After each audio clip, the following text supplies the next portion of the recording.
Good morning students. હવે આપણે જોવાના છે ડિઝાઇન ઓફ મશીન એલિમેન્ટમાં નેક્સ્ટ ટોપિક. બરાબર, ફિફ્થ સેમેસ્ટરનો સબ્જેક્ટ છે ડિપ્લોમા મિકેનિકલ એન્જિનિયરિંગમાં ડિઝાઇન ઓફ મશીન એલિમેન્ટ.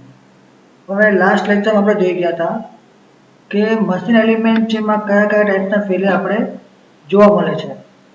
આપણે જોઈ ગયા હતા યીલ્ડિંગ જોઈ ગયા હતા, ફ્રેક્ચર જોઈ ગયા હતા, ઇલાસ્ટિક ડિફોર્મેશન જોઈ ગયા હતા, વેર જોઈ ગયા હતા અને બકલિંગ જોઈ ગયા હતા. હવે જે યીલ્ડિંગ છે એમાં શું જોઈ ગયા હતા કે આપણે એનું પરમાનન્ટ ડિફોર્મેશન થાય એના કરતાં વધારે જો લોડ આપો તો શું થવાનું, મટીરિયલ એનો ઓરિજિનલ શેપ ચૂકી જવાનો અને પછી અલ્ટિમેટલી એ બ્રેકડાઉન થઈ જશે. બરાબર, એના માટે આપણે જોઈ ગયા હતા stress strain diagram for mild steel. આ જે ફિગર છે સ્ટ્રેસ સ્ટ્રેન ડાયાગ્રામની એ જોઈ ગયા હતા. એમાં આપણે જોઈ ગયા હતા કે 0 થી A સુધી શું કહેવાય, સેફ સ્ટ્રેસ લિમિટ કહેવાય, B સુધી આવે ઇલાસ્ટિક લિમિટ, C પર આવશે એનું યીલ્ડિંગ સ્ટ્રેસ આવશે. બરાબર, D ઉપર આવશે એનું અલ્ટિમેટ સ્ટ્રેન્થ. એ બધા આપણે જોઈ ગયા હતા. પછી આપણે જોઈ ગયા હતા ફ્રેક્ચર. તો ક્યારે થાય કે આપણું જો લેવલ છે તે યીલ્ડ પોઈન્ટ સ્ટ્રેસ કરતાં વધી જાય તો શું થવાનું, મેમ્બરમાં ક્રેક ડેવલપમેન્ટ થશે અને ફાઇનલી શું થવાનું, એમાં બ્રેકડાઉન આવી જશે. બરાબર, એ આપણે ફ્રેક્ચરમાં જોઈ ગયા હતા. પછી આપણે જોઈ ગયા હતા ઇલાસ્ટિક ડિફોર્મેશન. તો ઇલાસ્ટિક ડિફોર્મેશનમાં શું થાય કે એની જે ઇલાસ્ટિક લિમિટ છે એના કરતાં વધારે સ્ટ્રેસ તમે એને આપો તો મટીરિયલ શું થવાનું, પરમનન્ટ ડિફોર્મેશનમાં વહી જશે. એને કહેવાશે ઇલાસ્ટિક ડિફોર્મેશન. પછી આપણે જોઈ ગયા હતા વેર. તો વેરમાં 3 ટાઈપના વેર આવે, એડહેસિવ વેર, એબ્રેસિવ વેર અને સરફેસ ફટીગ. હવે એડહેસિવ વેરમાં શું આવે કે મારા મટીરિયલના સરફેસ ફિનિશિંગના ઉપરથી જે વેર થાય એના કારણે, સરફેસ ફિનિશિંગના કારણે એને કહેવાશે એડહેસિવ વેર. પછી આવશે એબ્રેસિવ વેર કે મારા બે મટીરિયલ જે કોન્ટેક્ટમાં છે એના વચ્ચે મારી લોકો 10 પાર્ટિકલ છે કે કોઈ બીજો પાર્ટિકલ વચ્ચે ફસાઈ ગયો ને એના કારણે જે વેર થાય એને કહેવાશે એબ્રેસિવ વેર. પછી આવશે સરફેસ ફેટિગ કે મારો જે સરફેસ છે એના પર વારે ભટકાવાથી કે પછી વેરિયેબલ લોડિંગ થાય. બરાબર, સાયક્લિક લોડિંગ, એના કારણે શું થાય, સરફેસમાં મને ક્રેક દેખાય, ધીમે ધીમે ક્રેક વધારે ઊંડી થતી જાય, એને કહેવાશે સરફેસ ફેટિગ. સમજ પડી ગઈ. પછી આપણે જોઈ ગયા હતા બકલિંગ કે કોઈ બી પાતળું કોલમ હોય, બરાબર, કે મેમ્બર હોય એમાં મેં શું કરું, લોડ લગાડું તો શું થાય, એમાં ડિફોર્મેશન થવાનું કમ્પ્રેસિવ લોડના કારણે. હવે જે એ લોડ એટલો બધો વધી જાય કે મારા મેમ્બરમાં પરમનન્ટ ડિફોર્મેશન આવી જાય તો એને શું કહેવાશે, બકલિંગ કહેવાશે. એ બી આપણે જોઈ ગયા હતા. પછી આપણે જોઈ ગયા હતા ફટીગ કે મેં જ્યારે સાયક્લિક લોડ કરતો આપું ત્યારે એને એન્ડ્યુરન્સ લિમિટ બી આપણે જોઈ ગયા હતા. હવે આપણે જોવાનું છે નેક્સ્ટ વન, કોરોઝન. કે કોરોઝનના કારણે મારા મટીરિયલમાં ફેલિયર કેવી રીતે થાય. તો પહેલી વસ્તુ એ કે કોરોઝન કોને કહેવાય. કોરોઝન મતલબ આપણે કાટ. બરાબર, જે આપણા મટીરિયલ પર કાટ લાગે ને એને કહેવાશે કોરોઝન. કોરોઝન ક્યારે લાગે કે મારું જે મેટલ છે એના ઉપર અમુક કેમિકલ રિએક્શન્સ થાય. કોના કારણે, તો બહારના વાતાવરણના કારણે. બરાબર, કે બહારનું જે સરાઉન્ડિંગ છે એના કારણે કેમિકલ રિએક્શન થાય મારા મેટલ અને ઓલોય્સના ઉપર. બરાબર, એના કારણે શું થવાની કે મારા જે મટીરિયલની સરફેસની પ્રોપર્ટીઝ છે, બરાબર, જે સરફેસ પ્રોપર્ટી છે એમાં શું થવાનું, ડેટોરિએશન થવાનું. ડેટોરિએટ એટલે શું થવાનું, એમાં નુકસાન થવાનું, ચેન્જીસ આવવાના, ને એ વસ્તુને શું કહેવાશે, કોરોઝન. બરાબર, corrosion involves the deterioration of material as it reacts with environment. શું કીધું, કોરોઝનને શું કહેવાય કે જેમાં મારા મટીરિયલનું ડેટોરિએશન થાય છે, બરાબર, બહારના વાતાવરણના કારણે જ્યારે એનું રિએક્શન થાય ત્યારે. જેમ કે સ્ટીમ છે, મોઇસ્ચર છે, સી વોટર છે, અમુક ગેસ છે ને ક્લે છે એક્સેટ્રા, જ્યારે એ મેટલના કોન્ટેક્ટમાં આવે ત્યારે મને કોરોઝન જોવા મળે. બરાબર, ને એના કારણે શું થવાનું, કેમિકલ રિએક્શન થવાના છે. મારું મટીરિયલનું જે સરફેસ હોય એના પર કેમિકલ રિએક્શન થાય અને શું થવાનું, ઓક્સિડેશન થવાનું. ઓક્સિડેશન થાય એટલે એમાં કોરોઝન લાગે. સમજ પડી ગઈ. પછી corrosion of the metal and alloy can be minimize or prevented by applying paint. હવે જો મારે કોરોઝન ઓછું કરવું હોય, બરાબર, મેટલ્સનું અને એલોય્સનું, તો કેવી રીતે થાય, તો એના પર મારે શું કરવું પડે, પેન્ટ લગાવવો પડે કાં પછી કોટિંગ કરવું પડે ઇલેક્ટ્રોપ્લેટિંગ કરવું પડે કાં પછી ક્લેડિંગ કરવું પડે, બરાબર. આ બધી વસ્તુથી આપણે કોરોઝનને અટકાવી મતલબ કે ઓછું કરી શકીશું. એને અટકાવવું તો બહુ અઘરું છે. કોરોઝન થાય અને થાય લાંબા ગાળે કાં ટૂંકા ગાળે. પછી આવે કોસ્ટિક એમ્બ્રિટલમેન્ટ. હવે કોસ્ટિક એમ્બ્રિટલમેન્ટ બી શું છે? એક ટાઈપનું કોરોઝન જ છે, ટાઈપ ઓફ કોરોઝન, બરાબર. પણ ક્યાં થાય કે મારો જ્યાં જોઈન્ટ છે ને ત્યાં થાય, બરાબર.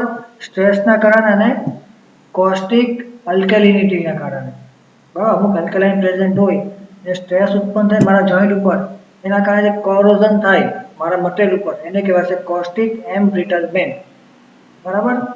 The iron in contact with dilute sodium hydroxide near by the pores present in the bends and joints become the anodic part. શું કીધું કે જ્યાં મારો આયન કોન્ટેક્ટમાં આવે, બરાબર, જ્યાં મારો જોઈન્ટ બનેલો છે, હવે જ્યારે મેં જોઈન્ટ કહું તો શું આવે, એમાં નાના નાના પોર્સ બની જશે.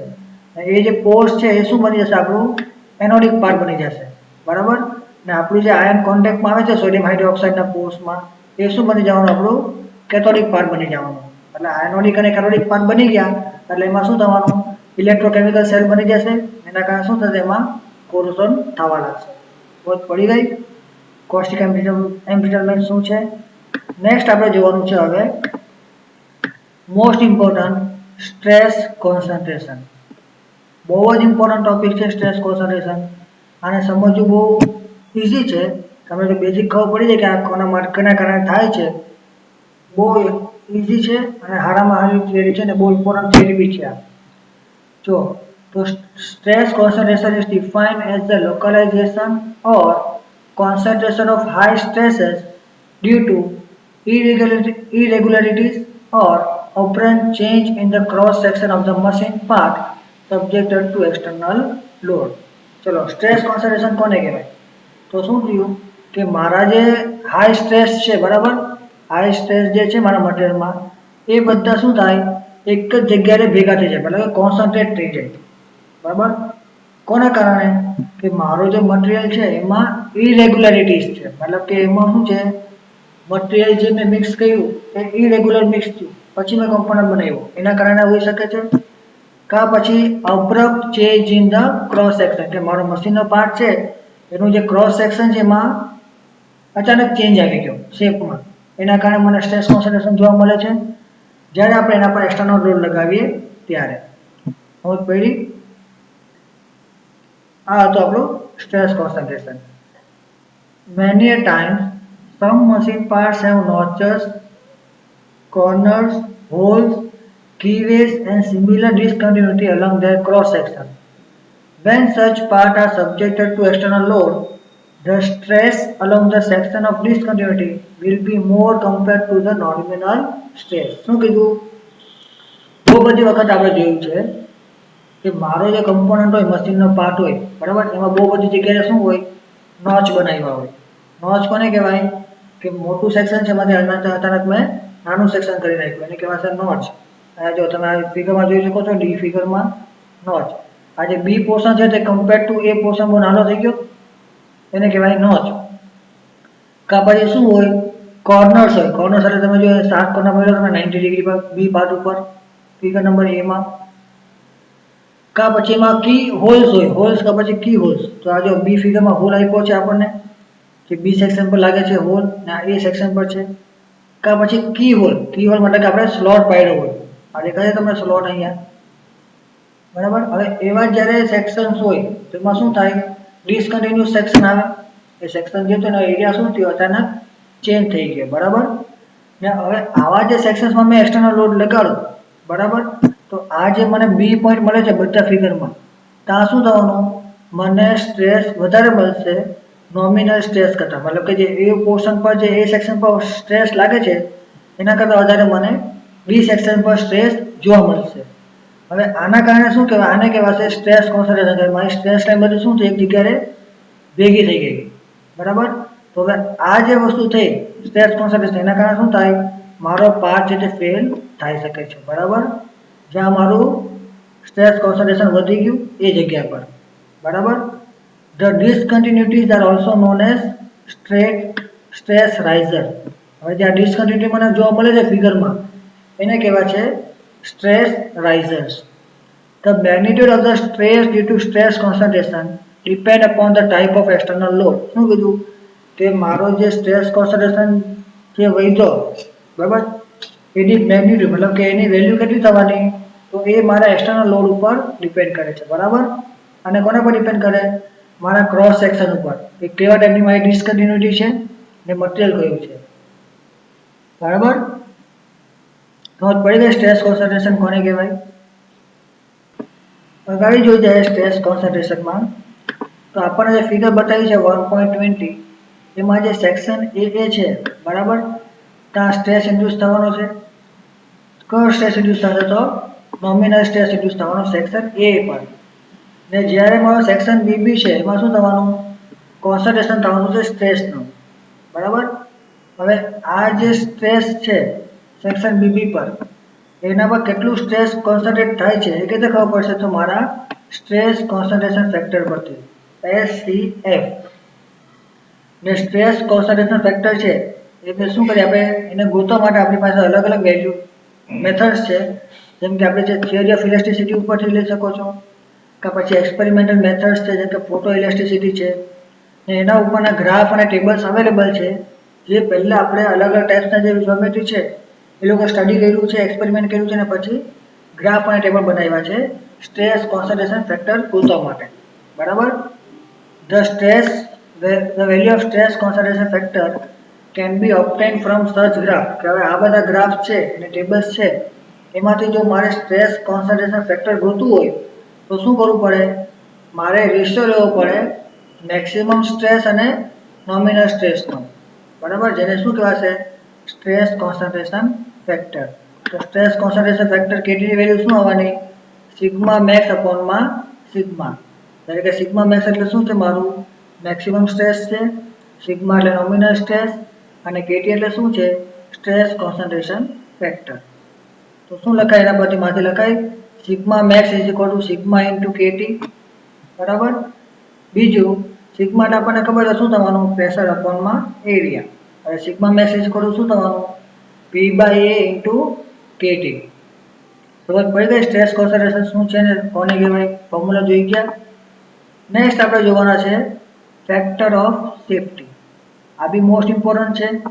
જેમ આપણું સ્ટ્રેસ કોન્સન્ટ્રેશન ઇમ્પોર્ટન્ટ હતું એવી રીતે આપણું ફેક્ટર ઓફ સેફટી બી બહુ ઇમ્પોર્ટન્ટ છે. હવે સ્ટ્રેસ જ્યારે મશીન પ્લાન્ટ પર લાગે છે મશીનનો જે પાર્ટ છે એના પર જ્યારે મેં સ્ટ્રેસ ઇન્ડ્યુસ કરું છું બરાબર એના yield point સ્ટ્રેસથી વધારે બરાબર yield point સ્ટ્રેસથી જો વધારે મેં લોડ આપું તો શું થવાનું એમાં પરમનન્ટ ડિફોર્મેશન થવાનું છે જે આપણે અગાડી જોઈ ગયા. પછી જો yield point સ્ટ્રેસ કરતાં બી વધારે મેં લોડ આપું ને એને મેં અલ્ટિમેટ સ્ટ્રેસ કરતાં વધી જાઉં અલ્ટિમેટ સ્ટ્રેસ કરતાં બી મેં વધારે લોડ આપી દઉં સ્ટ્રેસ આપી દઉં તો શું થવાનું મારો મટીરિયલ થવાનું પાર્ટ ફેલ મતલબ કે મારો પાર્ટ જે છે તે તૂટી જવાનો એમાં ફેલિયર આવી જશે બરાબર. હવે આ વસ્તુને અટકાવવા માટે બરાબર આ વસ્તુ કોને પરમનન્ટ ડિફોર્મેશન અને ફેલિયર આપણા પાર્ટનું જે છે એને અટકાવવા માટે શું કરવાનું આવે આપણે the magnitude of the induced stress should be well below the yield point stress. શું કીધું કે હવે આ વસ્તુ જો મારે અટકાવવી તો મારે શું કરવું પડે કે જે મેં સ્ટ્રેસ લગાડું છું બરાબર મારા મશીન પાર્ટ પર એ મારા yield point સ્ટ્રેસ કરતાં બહુ ઓછો હોવું જોઈએ. ને આ જે સ્ટ્રેસ છે તેને શું કહેવાશે સેફ સ્ટ્રેસ. જે આપણે સ્ટ્રેસના ડાયાગ્રામમાં જોઈ ગયા હતા 0 થી A સુધીનો સ્ટ્રેસ કાં પછી એને કહેવાશે અલાઉએબલ સ્ટ્રેસ કાં પછી એને કહેવાય ડિઝાઇન સ્ટ્રેસ કાં પછી પરમિસિબલ સ્ટ્રેસ. આ ચાર નામમાંથી કોઈ બી નામ તમે એને આપી શકો છો. જેના પરથી મેં શું કરવાનું છું મારા મશીન પાર્ટનું ડિઝાઇન કરવાનું છું બરાબર. હવે આ જે અલાઉએબલ સ્ટ્રેસ છે એને ડિટરમાઇન કરવા માટે મારે શું કરવું પડે અમુક ફેક્ટર ઓફ સેફટી લેવું પડે. ફેક્ટર ઓફ સેફટી શું થઈ જવાનું ફેલિયર સ્ટ્રેસ અપોનમાં અલાઉએબલ સ્ટ્રેસનો રેશિયો એટલે શું કહેવાશે ફેક્ટર ઓફ સેફટી કાં પછી allowable stress is equal to failure stress અપોનમાં ફેક્ટર ઓફ સેફટી. સમજ પડી ગઈ. હવે એના પર આપણે શું ખબર પડે કે NF is equal to sigma max અપોનમાં બ્રેકેટમાં સિગ્મા એટલે શું થાય કે એને અલાઉએબલ સ્ટ્રેસ કહેવાય કાં પછી allowable stress is equal to sigma maximum upon માં nf. તો nf એટલે શું છે? મારી ફેક્ટર ઓફ સેફટી. સિગ્મા એટલે allowable સિગ્મા અને સિગ્મા મેક્સ એટલે મારું ફેલિયર સ્ટ્રેસ. સમજ પડી? ઓકે. હવે અલગ અલગ મટીરિયલ માટે મને અલગ અલગ પરમિશેબલ બરાબર વેલ્યુઝ મળે. ડક્ટાઇલ મટીરિયલ માટે શું મળવાનું? ડક્ટાઇલ મટીરિયલ માટે permissible stress is equal to sigma Y અપોનમાં nf બરાબર. એટલે કે સિગ્મા વાય શું છે? મારું યીલ્ડ પોઈન્ટ સ્ટ્રેસ બરાબર. પછી જો બ્રિટલ મટીરિયલ હોય તો સિગ્માની વેલ્યુ કેટલી આવવાની? પરમિશેબલની સિગ્મા યુ અપોનમાં nf બરાબર. જ્યારે કે સિગ્મા યુ એટલે શું છે? મારું અલ્ટિમેટ ટેન્સાઇલ સ્ટ્રેસ બરાબર. ને જો વેરિયેબલ લોડિંગ હોય મટીરિયલ પર તો પરમિશેબલ સિગ્માની વેલ્યુ કેટલી આવશે? Sigma -1 nf. એટલે કે સિગ્મા -1 એટલે શું છે? એનું એન્ડ્યુરન્સ લિમિટ છે કે પછી એન્ડ્યુરન્સ સ્ટ્રેસ છે બરાબર. The dimensions of the machine parts determine based on allowable stress. હવે આપણે અલાઉબલ સ્ટ્રેસને જો ધ્યાનમાં રાખીને આપણે મશીનના પાર્ટનો યુઝ કરીએ તો શું થવાનું? P is equal to allowable stress into area બરાબર. સમજ પડી ગઈ ને? allowable shear stress શું આવવાનું? tau is equal to tau u upon માં nf મતલબ કે અલ્ટિમેટ shear stress upon માં nf. કે જ્યારે જે મારું tau u છે એ કેટલું હોય? On an average ultimate stress નું અડધું મતલબ કે 0.5 ઓફ અલ્ટિમેટ સ્ટ્રેસ તમારું shear stress જે અલ્ટિમેટ મળે મને એ. સમજ પડી ગઈ? આપણું સ્ટ્રેસ કોન્સન્ટ્રેશન અને ફેક્ટર ઓફ સેફટી બહુ જ ઇમ્પોર્ટન્ટ થિયરી હતી. ધ્યાન રાખજો. આ થિયરીમાં કંઈ સમજાય નહીં કે કંઈ પ્રોબ્લેમ હોય તો મને કોન્ટેક્ટ કરો. Thank you for watching this video.